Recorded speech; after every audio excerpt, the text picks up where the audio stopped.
देखिए, तूफान के तुरंत बाद ही अपने कार्यकर्ता गांव-गांव में जहां पेड़ टूट गया था, रास्ता बंद हो गया था, उसने अपने हाथों से सफाई किया, अब भी चल रहा है।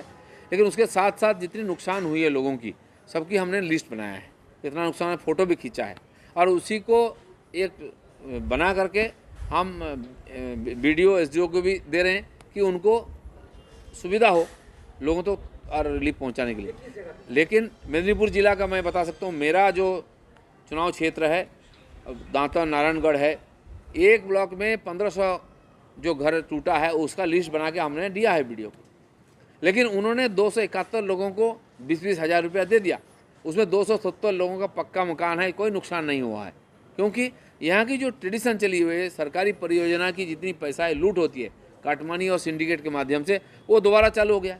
इसी का डर मुझे था, इसीलिए जिस दिन माननीय प्रधानमंत्री जी आए थे मैंने उनको चिट्ठी भी दिया था और बोला था कि केंद्र सरकार जो सहायता राशि भेजेगा वो अपने सर्वे के अनुसार तालिका बनाकर भेजे और जो प्रभावित व्यक्ति हैं उनके अकाउंट पर सीधी पैसा भेजा जाए, नहीं तो बीच में से कटमानी बन जाएगा। और उसी का निदर्शन आ रहा है और हमने जो लिस्ट दिया है एसडीओ को, उन्होंने स्वीकार किया कि हाँ कुछ गड़बड़ है, आप लिस्ट दे दीजिए, हम इसका देखेंगे और इसका जांच करके फिर सही जगह पर पहुंचाएंगे।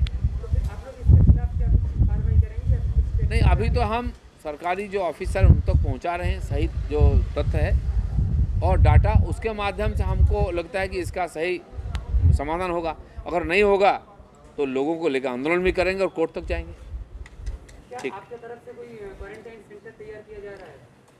यहाँ जो पर्यायी श्रमिक है, जो माइग्रेंट लेबर है, उनको स्वीकार करने के लिए राज्य तैयार नहीं था।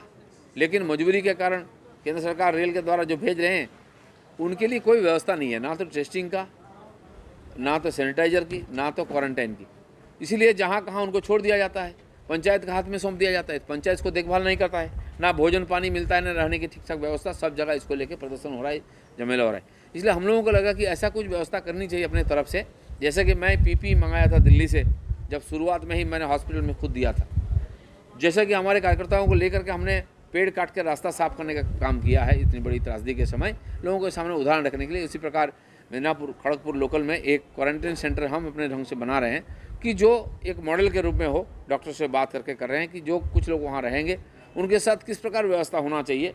इसलिए खर्चा बहुत ज़्यादा नहीं होता है, लेकिन थोड़ी सी सहमर्मिता होना चाहिए, आंतरिकता होना चाहिए कि लोग इतने परेशानी के अंदर इतना दूर आए हैं, कम से कम उनको लगे कि हम अपना गांव लौट के हम यहाँ सुरक्षित हैं। इसलिए हम खुद यहाँ क्वारंटाइन सेंटर बना रहे हैं और 2-1 दिन में बन जाएगा और उसमें लोगों को हम लोग रखने की व्यवस्था करेंगे। वो अपने तरफ से फ्री में ही करेंगे, उनके खाने पीने की व्यवस्था वहाँ करेंगे और बाकायदा पूरा उनकी जो मानसिक जो तनाव है उसको दूर करने के लिए योगा प्राणायाम की व्यवस्था रहेगा। बाकी जो इम्यून सिस्टम को थोड़ा ताकतवर बनाने के लिए उसके लिए भी बाकी व्यवस्था आयुर्वेदिक जो चिकित्सा अगर होती है उसके द्वारा हो रहा है, उसका भी हम वहाँ फॉलो करेंगे। अभी तो 20 लोगों के लिए व्यवस्था कर रहे हैं।